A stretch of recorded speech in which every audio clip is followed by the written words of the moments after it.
আজকে 5-এর ক্লাসে হোমওয়ার্ক দিয়েছিলাম যে তোমরা একটা বৃষ্টির দিনের অভিজ্ঞতা নিয়ে একটা চিঠি লেখো। ওমা, সবাই দেখছি খুব সুন্দর সুন্দর লিখেছে। আমি বলেছিলাম কাউকে জিজ্ঞেস না করে এমনি বইয়ের ভাষা না দিয়ে নিজের মনে লেখো। ওমা, অনেক কিছু লিখেছিল। সবথেকে বেশি ভালো লেগেছিল কী বলো তো, মানে বৃষ্টির দিনে ওরা কি কি খাবে সেই নিয়ে লিখেছিল। ধরো কেউ লুচি আলুর দম সকালের টিফিনে, কেউ চাউমিন, বা দুপুরে হচ্ছে খিচুড়ি। খিচুড়িটা তো মাস্ট একদম। আমি এটাই বুঝলাম যে বৃষ্টিতে সবাই খিচুড়ি পছন্দ করে। তারপর খিচুড়ি বেগুন ভাজা, কেউ লিখেছে খিচুড়ি মাংস, কেউ ডিম ভাজা, কেউ আলু ভাজা, এরকম অনেক কিছু।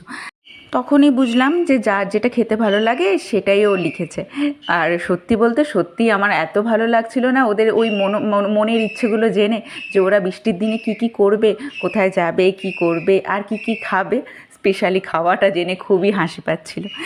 যাই হোক, সবাই ভালো থেকো, সুস্থ থেকো। দেখা হচ্ছে একটা নতুন ব্লগে। আজকের দিনটা কিন্তু আমার সত্যিই খুব ভালো কেটেছে। টাটা।